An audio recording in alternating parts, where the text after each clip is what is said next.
कहानी की शुरुआत होती है अफ्रीका के सवाना में, जहां एक मादा चीता अपने बच्चों के साथ कुछ समय बिता रही थी। अचानक उन्होंने सुना कि एक शिकारी पास आ रहा है। थोड़ी देर बाद एक शेर आया और चीते की तरफ बढ़ा। माँ ने अपने बच्चों को बचाने के लिए भागकर शेर को अपने से दूर ले जाने की कोशिश की, लेकिन अपनी तेज रफ्तार के बावजूद वो कुछ शेरनियों के घेरे में आ गई और उन्होंने उस पर हमला कर दिया, जिसके बाद वो मादा चीता मारी गई।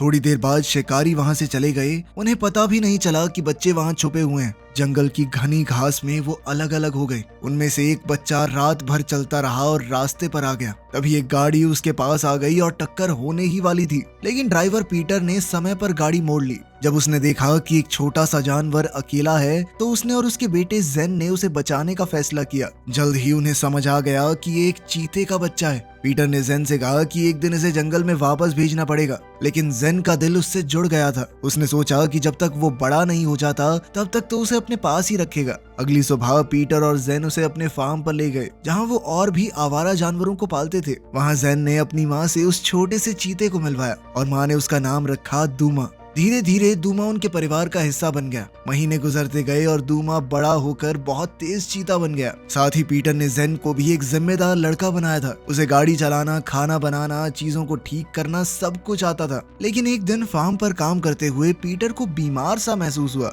और वो ट्रैक्टर पर गिर गया। उसे तुरंत हॉस्पिटल ले जाना पड़ा, जिसके कुछ समय बाद वो घर लौट आया और अपनी पत्नी से मिला। ऐसा लग रहा था कि वो बिल्कुल ठीक हो गया है। अगली सुबह उसने जेन को बुलाया और कहा कि दूमा के साथ एक दौड़ लगाते हैं, ताकि देखा जा सके वो कितना तेज भाग सकता है। पीटर मोटरसाइकिल पर बैठा और जेन साइड कार्ट में बैठ गया और वो रास्ते पर तेज भागे। जेन ने कैमरा से सब कुछ रिकॉर्ड किया और उसने देखा कि दूमा उन्हें तो आसानी से पीछे छोड़ गया। वो चीता 50 मील प्रति घंटे की रफ्तार से भागा। घर वापस आकर क्रिस्टन ने अपने बेटे को पढ़ाई करवाई, लेकिन अचानक वो रो पड़ी। बेटे ने पूछा कि क्या हुआ, पर माँ ने बात छुपाई और कहा कि तुम पढ़ाई करो।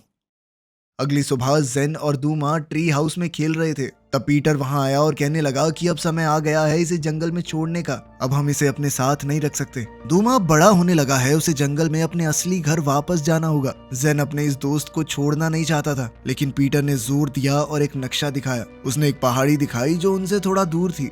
वहाँ पर दूमा बहुत अच्छे से रह सकेगा। पीटर ने वादा किया कि अगले हफ्ते हम पिकनिक मनाने वहाँ जाएंगे और दूमा के साथ अपना आखिरी दिन बिताएंगे। लड़के के पास कोई और रास्ता नहीं था, तो उसने इंतजार किया। लेकिन एक रात जेन और दूमा को एम्बुलेंस की आवाज सुनाई दी। जेन भाग कर गया और अपनी माँ को देखा। उसने अपने बेटे को गले लगाया और कहा कि पापा की तबीयत और खराब हो गई है। इस बार पीटर बच नहीं पाया। अगली सुबह उसका अंतिम संस्कार हुआ। जेन ने अपने प्यारे पिता को एक आखिरी बार अलविदा कहा। अगले कुछ दिन उनके परिवार के लिए सबसे मुश्किल रहे। वो सब नए हालातों में ढलने की कोशिश कर रहे थे। फिर क्रिस्टन ने अपने बेटे से कहा कि हमें ये फार्म किराए पर देना पड़ेगा और हम शहर में जाकर रहेंगे। अब अपने पति के बिना ये सब कुछ संभालना उनके लिए बहुत मुश्किल था। इसीलिए अब जेन की माँ शहर में जाकर अपनी बहन के साथ रहना चाहती है। लेकिन जेन का अपने दोस्त दूमा को छोड़ने का बिल्कुल इरादा नहीं था। उसने फैसला किया कि वो दूमा को अपने पास ही रखेगा जब तक नेचर रिजर्व के लोग उसे लेने नहीं आते। आखिरकार घर बदलने का दिन आ गया। वो लोग पूरे परिवार के साथ जेन की मौसी के घर चले गए। जेन की मौसी को अपने घर में एक चीता देखकर बिल्कुल भी अच्छा नहीं लगा। क्रिस्टन ने वादा किया कि दूमा एकदम शांत है, वो कुछ नहीं करेगा। अगली सुबह क्रिस्टन ने जेन को अपने नए स्कूल पर छोड़ा और खुद नौकरी ढूंढने चली गई। दूमा सोफे पर बैठा था, लेकिन फिर वो बोर हो गया और उसने घर में घूमना शुरू कर दिया। अचानक वो डाइनिंग टेबल पर चढ़ गया, जिससे ग्वेन इतनी ज्यादा डर गई कि वो घर से भाग गई, वो भी दरवाजा खुला छोड़कर। इस वजह से चीता भागकर शहर की ओर निकल गया और जेन का पीछा करने लगा। दूर स्कूल में जेन अपनी क्लास में बैठा था जब उसने खिड़की के उस पार दूमा को देखा। लेकिन थोड़ी देर बाद दूमा भाग गया और स्कूल में चिल्लाने की आवाज गूंजने लगी। हर जगह अफरा तफरी मच गई और चीता इमारत के अंदर दौड़ता रहा। उस वक्त 2 पुलिस वाले बंदूक लेकर स्कूल में घुस गए कि आखिर हुआ क्या। जेन तुरंत दूमा को ढूंढने लगा ताकि वो उनसे पहले उसे ढूंढ सके। वो हर जगह ढूंढता रहा और जब बाथरूम में देखा तो कुछ शरारती लड़कों ने उसे घेर लिया। जेन डरा नहीं और उनके सामने खड़ा रहा, लेकिन उन लड़कों ने उसे बिना वजह गिराकर मारना शुरू कर दिया। तभी दूमा एक बाथरूम स्टॉल से बाहर आया और जोर से दहाड़ा, जिसके बाद वो लड़के डर कर भाग गए।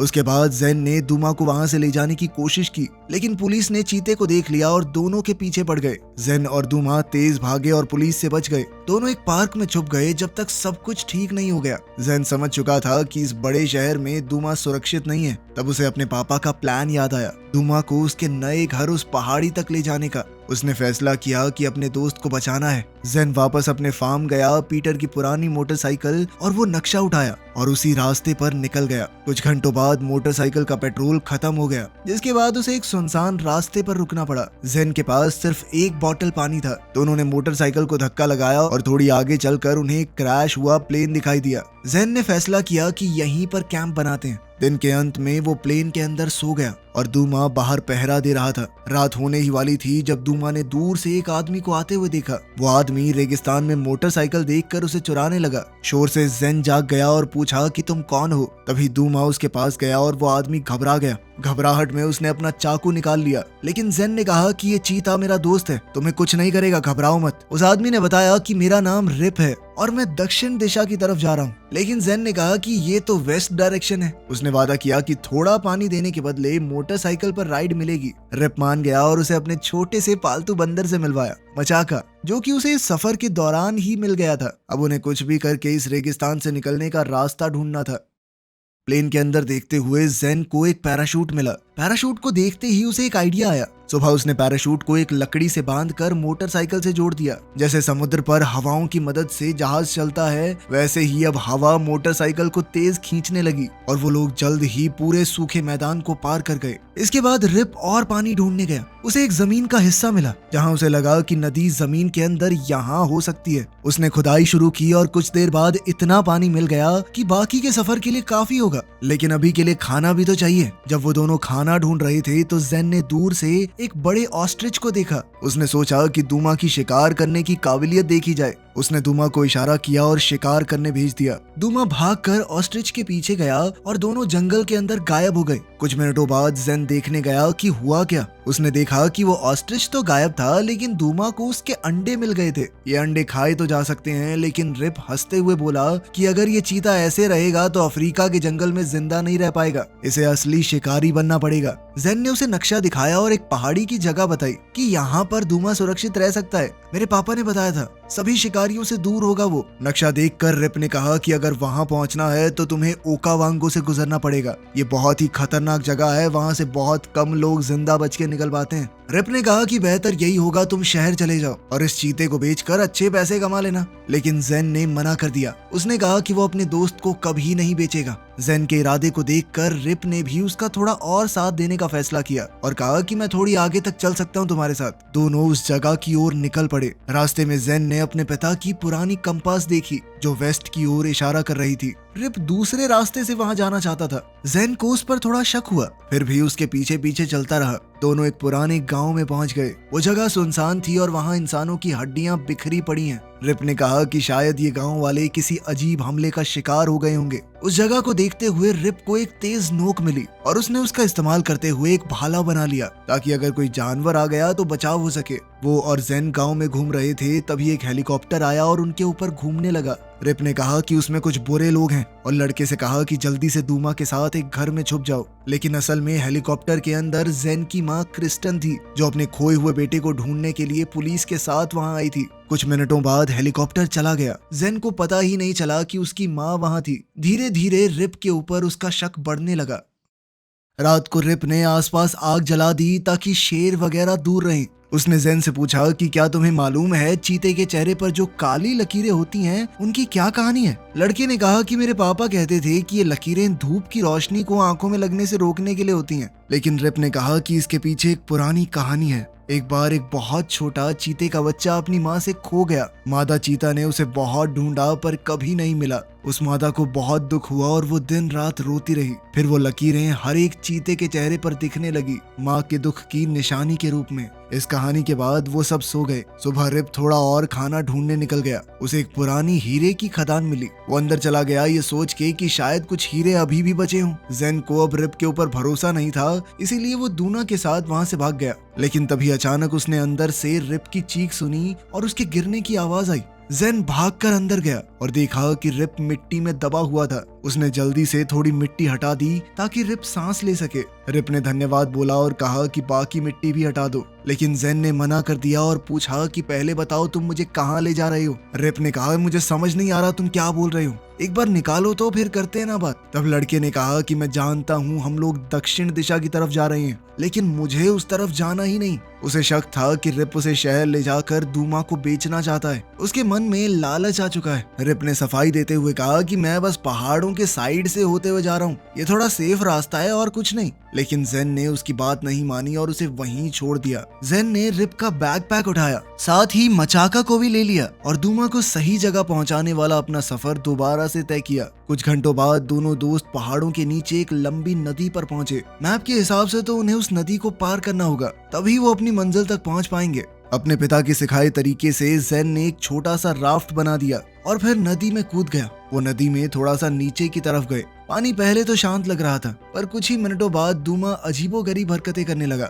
जेन ने जैसे ही आगे देखा तो वहाँ बहुत से पत्थर थे। लड़का राफ्ट को दूसरी तरफ ले जाने की कोशिश करने लगा, पर तेज धार ने राफ्ट को उलट दिया। तीनों पानी में गिर गए और बाहर निकलने के लिए जूझने लगे। हालत और खराब तब हो गई जब एक मगरमच्छ के झुंड ने उन पर हमला कर दिया। जेन ने रिप का भाला उठाया और खुद को बचाने की कोशिश की। किसी तरह किस्मत से बचते बचाते वो लोग किनारे तक आ गए और मगरमच्छों का खतरा टल गया।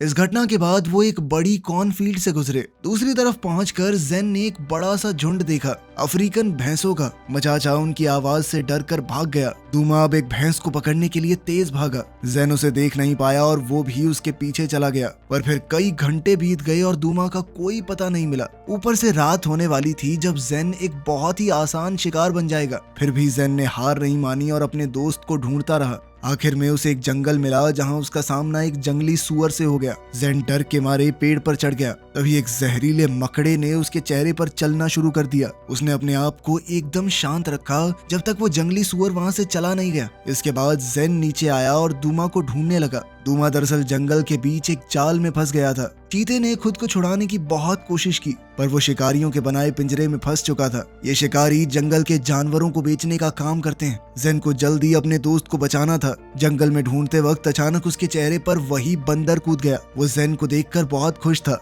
पर वही जंगली सुअर वापस आ गया और उनके पीछे दौड़ने लगा। जेन भागने लगा, पर कुछ देर बाद गिरकर बेहोश हो गया। ऐसा लग रहा था मानो सब कुछ खत्म हो गया हो। लेकिन फिर कुछ देर बाद जेन आग के पास होश में आया। दूमा उसके पास बैठा था और रिप उसे प्यार से सहला रहा था। दरअसल रिप ने ही ऐन वक्त पर आकर चीते को जाल से छुड़ाया और जेन को भी बचा लिया उस जंगली सुअर के हमले से। ये सुनकर जेन ने उसे अकेला छोड़ने के लिए माफी मांगी, लेकिन रिप ने कहा कि तुम गलत नहीं थे। मेरा सच में यही प्लान था कि मैं तुम्हें वापस ले जाकर इनाम लूंगा ताकि मैं अपने परिवार के पास लौट सकूं। रिप ने बताया कि सालों पहले उसने अपना गांव छोड़ दिया था। वो अपनी बीवी और बच्चों को वहीं छोड़कर शहर में किस्मत आजमाने गया था, लेकिन वहां एक के बाद एक गड़बड़ होती गई और वो जेल में पहुंच गया। सालों से वो जेल के अंदर बंद था। जेल से छूटने के बाद रिप हमेशा पैसे कमाने की कोशिश करता रहा ताकि वो अपने परिवार के पास लौट सके। ये सब सुनकर जेन को उस पर थोड़ा भरोसा हो गया। रिप ने वादा किया कि वो दूमा को उसके नए घर तक ले जाने में मदद करेगा। उससे पहले दोनों खाने की तलाश में निकले और जंगल में उन्हें 2 हिरन मिले। जेन ने दूमा को उनके पीछे दौड़ने को कहा, लेकिन चीता अभी शिकार करना सीखा नहीं था, इसीलिए उसने फिर से अपने शिकार को छोड़ दिया। उन लोगों को बहुत भूख लगी थी, लेकिन कुछ हाथ नहीं लगा। शाम होने पर उन्होंने जंगल के एक हिस्से में बहुत सारी रोशनी देखी जहाँ कुछ टूरिस्ट कैंपिंग करने आए थे। अब रिप और जेन ने एक प्लान बनाया। सुबह होते ही जेन टूरिस्ट ग्रुप के पास गया और ऐसे दिखाया कि उसे एक जहरीले सांप ने काट लिया है। टूरिस्ट उसकी मदद करने आए, पर जेन की शर्ट के अंदर से एक सांप निकल आया जो ब्लैक मांबा जैसा लग रहा था। वो लोग घबरा कर वहां से भाग गए। इस तरह जेन और रिप उनका पूरा खाना लेकर निकल गए। इसके बाद वो नदी के रास्ते बोट में चल पड़े। जेन ने रिप को अपने बचाए हुए पैसे तोहफे में दे दिए। उसने कहा कि मेरी मदद करने के लिए फीस दे रहा हूँ आपको, ले लो। रिप इससे खुश हुआ और बदले में उसने एक छोटा सा हीरा जेन को दिया जो उसे गुफा में मिला था। ये उनकी दोस्ती की निशानी होगी। नदी पार करने के बाद वो पहाड़ों के रास्ते चलते रहे। दूमा ने रास्ते में एक हिरन का बचा हुआ शिकार देख लिया। रिप ने कहा कि आसपास शेर हो सकते हैं, पर फिर भी दूमा उस हिरन को खाने लग गया। जेन ने दूमा से कहा कि खाने को हमारे साथ भी बांट लो, लेकिन चीते को ये बात पसंद नहीं आई और उसने गरज कर जेन को डरा दिया। ये देखकर जेन हैरान हो गया क्योंकि दूमा ने पहले ऐसा कभी नहीं किया था। लेकिन रिप ने कहा कि दूमा को अकेला छोड़ दो, वो जंगल की जिंदगी में ढलना शुरू कर रहा है। जब दूमा ने खाना खत्म कर लिया तो वो लोग एक गुफा में आराम करने गए। वहाँ उन्होंने पुरानी गुफा की पेंटिंग्स देखी। रिप ने कहा कि उसका गांव यहीं पास में है और बचपन में वो और उसके पिता यहाँ कैंप करते थे, लेकिन अब सब कुछ बदल चुका था। उसने कहा कि एक दिन ये गुफा भी भुला दी जाएगी और यहाँ आने वाले लोग भी।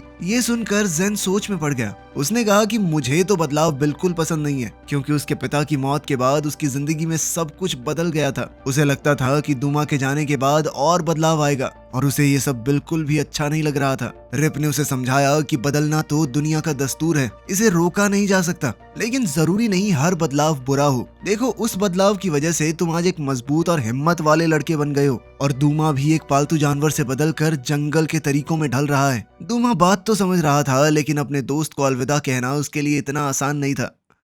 अगले दिन वो गुफा से निकले और एक बड़े खेत से गुजरे। दूर से रिप ने अपना पुराना गांव देखा। वो जेन को भी वहां ले गया, लेकिन अचानक मक्खियों के झुंड ने उन पर हमला कर दिया। जेन को बचाने के लिए रिप ने अपना कोट उतार कर उसे पूरा ढक दिया और मक्खियां उसे काटने लगी। मक्खियों के जहर से रिप का पूरा बदन सूज गया था, पर उसने जेन को ढके रखा जब तक झुंड चला नहीं गया। घंटों बाद शाम के वक्त रिप आगे बढ़ने की कोशिश करने लगा, पर उसकी आंखें बंद होने लगी और हाथ भी हिल नहीं रहे थे। तभी तेज बारिश शुरू हो गई और अंधेरे में शिकारी जानवर घूमने लगे। रिप ने कुछ घास इकट्ठा की और जेन से कहा कि अपना लाइटर जलाओ, ताकि वो कैंप फायर के पास सुरक्षित रह सकें। किस्मत से आग जल गई और वो दोनों शिकारी जानवरों से बच गए। बारिश खत्म होने का इंतजार करते हुए जैसे ही हालत थोड़ी ठीक हुई, जेन ने गांव जाकर मदद लाने के बारे में सोचा और दूमा से कहा कि रिप का ख्याल रखना। लेकिन जैसे ही लड़का आग के पास से गया, एक शेर के झुंड ने उस पर हमला कर दिया। अपने दोस्त को खतरे में देखकर दूमा जेन के पीछे भागा और शेर का ध्यान अपनी ओर खींच लिया।